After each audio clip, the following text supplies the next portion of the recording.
ನಾನು ನಂದಿನಿ ಸಾಗರ. ಕಳೆದ ವರ್ಷ ಡಿಸೆಂಬರ್ನಲ್ಲಿ ಸಂಸತ್ನಿಂದ ಉಚ್ಚಾಟನೆಗೊಂಡಿದ್ದ ಟಿಎಂಸಿಯ ಮಾಜಿ ಸಂಸದೆ ಮಹುವಾ ಮೊಯಿತ್ರಾ ಶುಕ್ರವಾರ ನವದೆಹಲಿಯ 9B ಟೆಲಿಗ್ರಾಫ್ ಲೇನ್ನಲ್ಲಿರುವ ಮನೆಯನ್ನ ಖಾಲಿ ಮಾಡಿದ್ದಾರೆ ಎಂದು ಅವರ ವಕೀಲರು ತಿಳಿಸಿದ್ದಾರೆ. ವಸತಿ ಮತ್ತು ನಗರ ವ್ಯವಹಾರಗಳ ಸಚಿವಾಲಯದ ಅಡಿಯಲ್ಲಿರುವ ಎಸ್ಟೇಟ್ ನಿರ್ದೇಶನಾಲಯವು ಬೆಳಗ್ಗೆ ಮೆಹುವಾ ಅವರ ಅಧಿಕೃತ ಬಂಗಲೆಯನ್ನ ಖಾಲಿ ಮಾಡಲು ತಂಡವೊಂದನ್ನ ಕಳುಹಿಸಿತ್ತು ಮತ್ತು ಅದರ ಸುತ್ತಲಿನ ಪ್ರದೇಶದಲ್ಲಿ ಬ್ಯಾರಿಕೇಡ್ ಹಾಕಲಾಗಿತ್ತು. ಆದರೆ ಅಧಿಕಾರಿಗಳು ಬರುವ ಮೊದಲೇ ಬೆಳಗ್ಗೆ 10 ಗಂಟೆಗೆ ಖಾಲಿ ಮಾಡಲಾಗಿದ್ದು ಮನೆಯ ಕೀಯನ್ನ ಡಿಒಇ ಅಧಿಕಾರಿಗಳಿಗೆ ಹಸ್ತಾಂತರಿಸಲಾಗಿದೆ. ಇತ್ತೀಚೆಗೆ ರಶ್ಮಿಕಾ ಮತ್ತು ವಿಜಯ್ ದೇವರಕೊಂಡ ಫೆಬ್ರವರಿ ತಿಂಗಳಿನಲ್ಲಿ ಎಂಗೇಜ್ಮೆಂಟ್ ಮಾಡಿಕೊಳ್ಳಲಿದ್ದಾರೆ ಎನ್ನುವ ಸುದ್ದಿ ಹರಿದಾಡಿತ್ತು. ಇದೀಗ ಈ ಬಗ್ಗೆ ಸ್ವತಃ ದೇವರಕೊಂಡ ಅವರೇ ಸ್ಪಷ್ಟನೆ ನೀಡಿದ್ದಾರೆ.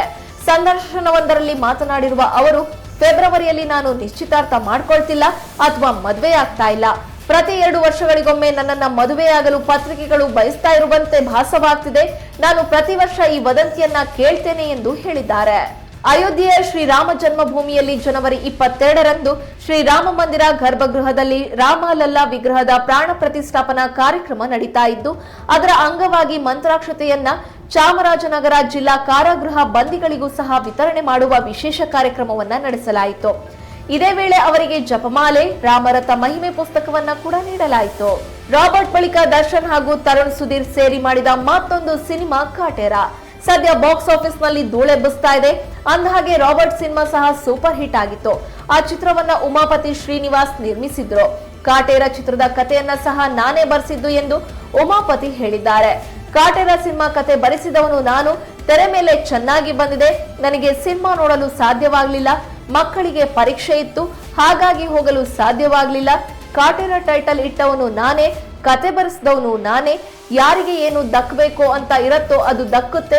ನನ್ನ ಖುಷಿ ಏನು ಅಂದ್ರೆ ನನ್ನ ಜಡ್ಜ್ಮೆಂಟ್ ಎಲ್ಲೂ ತಪ್ಪಾಗಿಲ್ಲ ಎಂದು ಹೇಳಿದ್ದಾರೆ. ರಾಜ್ಯದಲ್ಲಿ ಬರಗಾಲ ಬಂದು 7 ತಿಂಗಳಾದ್ರೂ ಕಾಂಗ್ರೆಸ್ ಸರ್ಕಾರ ರೈತರಿಗೆ ಪರಿಹಾರ ನೀಡಿಲ್ಲ. ಈ ನಡುವೆ ಪಹಣಿಯಲ್ಲಿ ರೈತರ ಬೆಳೆ ಮಾಹಿತಿ ನೋಂದಣಿಗೆ ಸೂಪರ್ವೈಸರ್ಗಳು ಅನುಮೋದನೆ ನೀಡುತ್ತಿಲ್ಲ ಎಂದು ವಿಧಾನಸಭೆಯ ಪ್ರತಿಪಕ್ಷ ನಾಯಕ ಆರ್ ಅಶೋಕ್ ಆಕ್ರೋಶ ವ್ಯಕ್ತಪಡಿಸಿದ್ದಾರೆ. ಈ ಕುರಿತು ಸಾಮಾಜಿಕ ಜಾಲತಾಣ ಎಕ್ಸ್ ನಲ್ಲಿ ಟ್ವೀಟ್ ಮಾಡಿರುವ ಅಶೋಕ್, ಮುಖ್ಯಮಂತ್ರಿ ಸಿದ್ದರಾಮಯ್ಯ 6 ತಿಂಗಳ ಕಾಲ ಮೀನಾಮೇಷ ಎಣಿಸ್ತಾ ಪರಿಹಾರ ಕೊಡಲೋ ಬೇಡೋ ಎಂದು ಯೋಚಿಸ್ತಾ ಇದ್ರು. ನಂತರ ಅರೆಮನಸ್ಸಿನಿಂದ ಕಳೆದ ನವೆಂಬರ್ನಲ್ಲಿ ಪ್ರತಿ ಎಕರೆಗೆ 2,000 ರೂಪಾಯಿ ಬರ ಪರಿಹಾರ ಘೋಷಣೆ ಮಾಡಿದ್ರು. ಅದಾಗಿ 2 ತಿಂಗಳಾದ್ರೂ ಒಂದು ಬಿಡುಗಾಸು ಕೂಡ ರೈತರಿಗೆ ತಲುಪಲಿಲ್ಲ ಎಂದು ಹೇಳಿದ್ದಾರೆ. ಕಾಂಗ್ರೆಸ್ ಸರ್ಕಾರ ರಾಜ್ಯದಲ್ಲಿ ಅಧಿಕಾರಕ್ಕೆ ಬಂದ ಮೇಲೆ ಕ್ರಿಮಿನಲ್ಗಳು ನಿರ್ಭಯವಾಗಿ ಓಡಾಡ್ತಿದ್ದಾರೆ. ಪೊಲೀಸರೇ ಜೂಜಾಟ ಹಾಗೂ ಅಕ್ರಮ ಮದ್ಯ ಮಾರಾಟದ ಅಡ್ಡೆಗಳನ್ನ ತೆರೆದು ಅಕ್ರಮ ಚಟುವಟಿಕೆಗಳಿಗೆ ಕುಮ್ಮಕ್ಕು ನೀಡುತ್ತಿದ್ದಾರೆ.